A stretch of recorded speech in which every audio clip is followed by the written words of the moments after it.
الحمد لله وكفى وسلام على عباده الذين اصطفى لا سيما على سيد الرسل وخاتم الأنبياء وعلى آله وصحبه ومن بهديه مهتدى. أما بعد،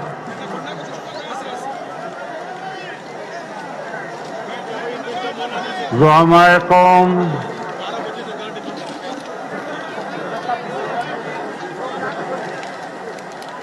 بزرگان ملت، میرے دوستوں اور بھائیوں،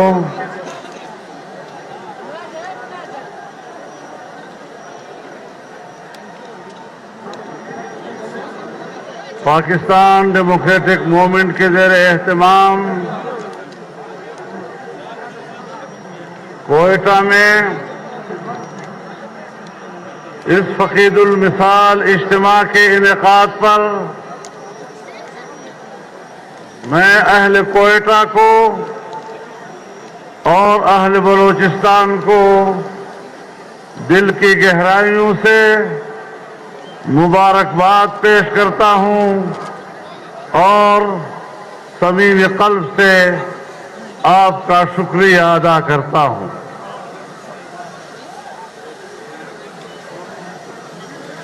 اپنی گفتگو کے آغاز سے پہلے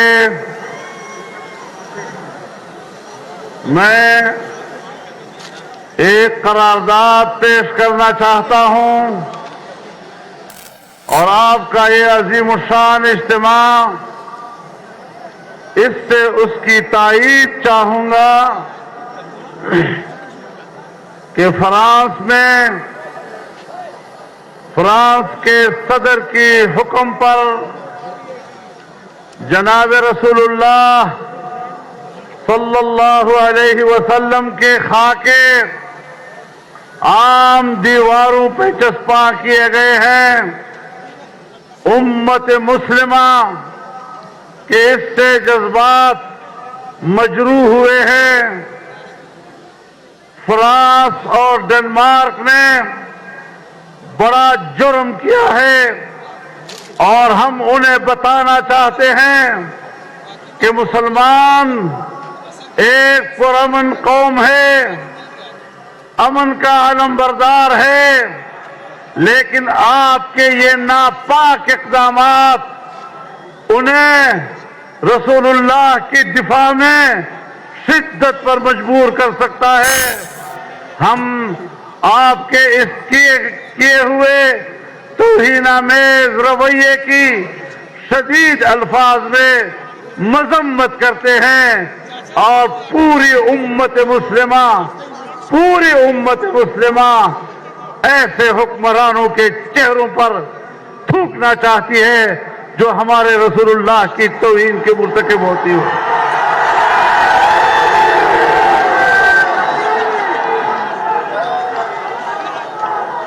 میرے خیال میں ہم سب کے ایک ہی جذبات ہیں اور ہم سب اس بات پر متفق ہیں کہ ایسے ناپاک اقدامات فوری طور پر روک دیے جائیں، جبکہ یورپ ہی کے ایک عدالت نے اسے اظہار رائے کہنے سے، اظہار رائے کی آزادی کہنے سے انکار کیا ہے اور اسے مسلمانوں کے جذبات کو مجروح کرنے کا سبب ہی نہیں کہا بلکہ اس کو جرم قرار دیا ہے. پھر اس قسم کے حرکات جب حکمرانوں کی سطح پر ہوں گے تو یاد رکھو پھر رد عمل بھی آئے گا. میرے محترم دوستو، گوجرانوالا اور کراچی کے اجتماعات کے بعد کوئٹہ کا یہ تیسرا بڑا اور فقید المثال جلسہ ہے. یہاں پر میں پہلی مرتبہ باضابطہ پی ڈی ایم کے پلیٹ فارم سے کراچی میں محترمہ مریم نواز صاحبہ اور جناب کیپٹن صفدر کے ساتھ ہونے والے واقعے کی شدید الفاظ میں مذمت کرتا ہوں اور اسے ایک اخلاقی دیوالیہ پن قرار دیتا ہوں۔ اگر ان کے ذمہ داروں میں کچھ بھی حمیت ہے، کچھ بھی غیرت ہے، تو انہیں چلو بھر پانی میں ڈوب مرنا چاہیے۔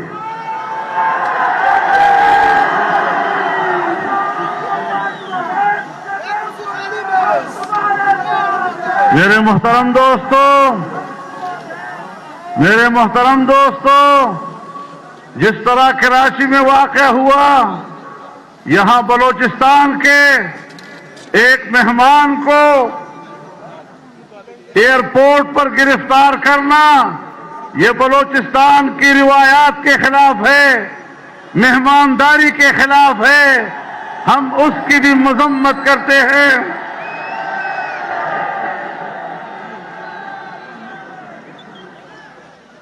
کہتے ہیں مزار قائد پر نعرے لگائے تھے، صفدر کے مزار قائد پر نعرے، یہ تو جرم ہے، اس پر تو کارروائی کی جاتی ہے۔ لیکن جب لاہور کے مسجد وزیر خان میں شوٹنگ ہوتی ہے اور بے حیا عورتیں اور اداکار مسجد میں آ کر اداکاری کرتے ہیں، فلم بندی کرتے ہیں، مسجد کی حرمت اس وقت میں سمجھ میں کیوں نہیں آتی؟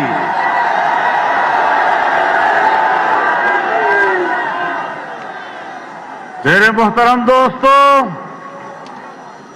وقت اگرچہ گزر چکا ہے کافی، لیکن چونکہ میاں نواز شریف صاحب نے ویڈیو لنک کے ذریعے خطاب کیا، جناب بلاول بھٹو صاحب نے ویڈیو لنک کے ذریعے خطاب کیا، میں ان دونوں خطابات کو خوش آمدید کہتا ہوں، لیکن اس کی وجہ سے مجھے اب ذرا تاریخی میں مغرب کے بعد آپ سے بات کرنی پڑ رہی ہے، لیکن انشاءاللہ اسی میں خیر ہے اور مجھے تفصیلی طور پر آپ سے بات کرنے کا موقع مل رہا ہے۔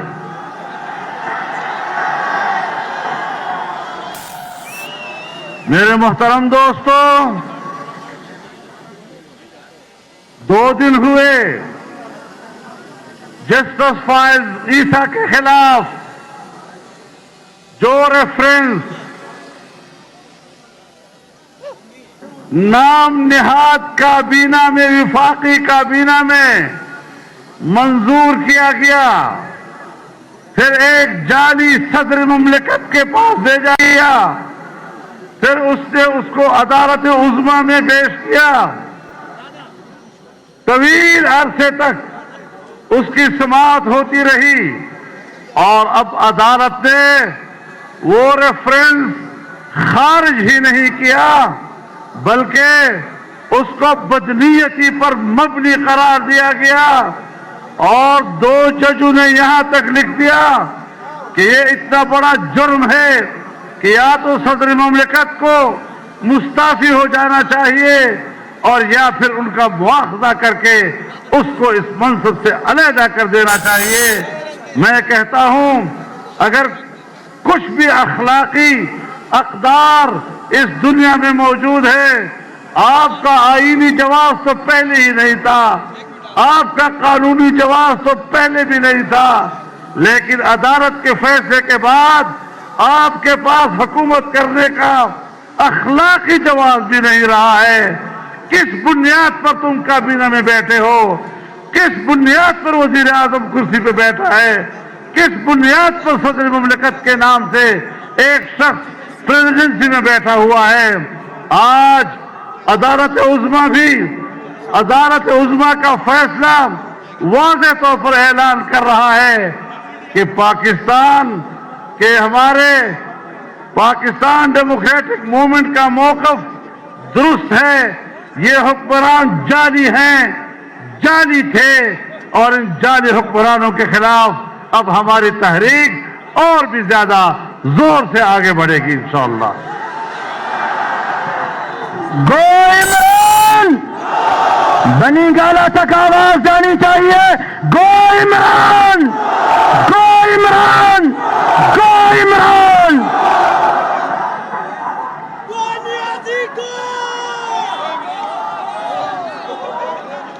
میرے محترم دوستوں، میرے بھائیوں، ہم آج بلوچستان کی سرزمین پر گفتگو کر رہے ہیں۔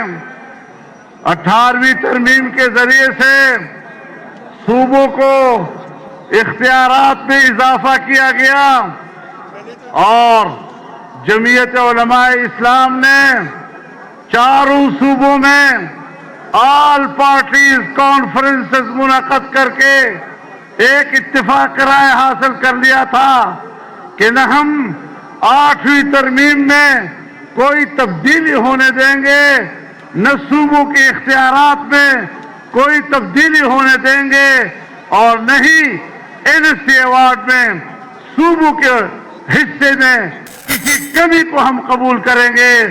آج PDM کے اس پلیٹ فارم سے میں واضح اعلان کرتا ہوں کہ کوئی مائی کا لال یہ مت سوچے کہ ہم چھوٹے صوبوں کے حقوق غصب کر لیں گے، 18ویں ترمیم میں تبدیلی کر لیں گے، NSC ایوارڈ میں کمی لائیں گے۔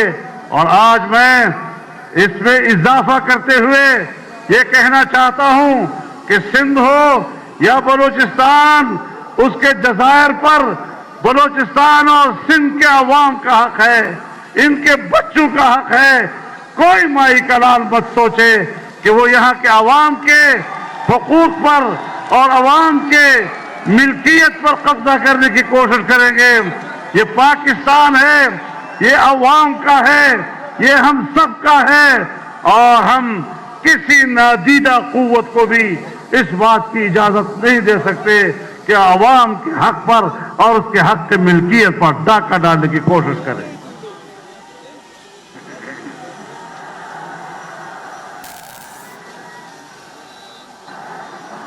میرے محترم دوستوں، ہمارے تمام اکابرین نے آپ سے باتیں کی، تفصیل سے باتیں کی، اور انہوں نے پاکستان کی تباہال معیشت کا تذکرہ کیا۔ میرے خیال میں یہ ایک ایسی صداقت ہے اور یہ ایک ایسی حقیقت ہے کہ جس کا انکار نہیں کیا جا سکتا۔ میرے محترم دوستوں، جب پاکستان مسلم لیگ اور ہمارا اتحاد 5 سال مکمل کر کے آخری بجٹ دے رہا تھا تو ہم نے اپنے بجٹ میں آنے والے سال کے لیے سالانہ ترقی کا تخمینہ 5.5% رکھا تھا، لیکن انا اہلوں نے، انا لائقوں نے اگلے سال بجٹ پیش کر کے پاکستان کی سالانہ ترقی کے تخمینے کو 1.8 پہ لے آئے۔ کہاں 5.5% کا تخمینہ اور کہاں 1.8 پہ۔ اور ہم نے پچھلے سال جب آزادی مارچ کیا تھا، آپ کا بلوچستان جس انداز اس میں شریک ہوا تھا، آپ کا میرے اوپر قرض ہے کہ میں آپ کی خدمت پہ حاضر ہوں اور آپ کا تہہ دل سے شکریہ ادا کر رہا ہوں۔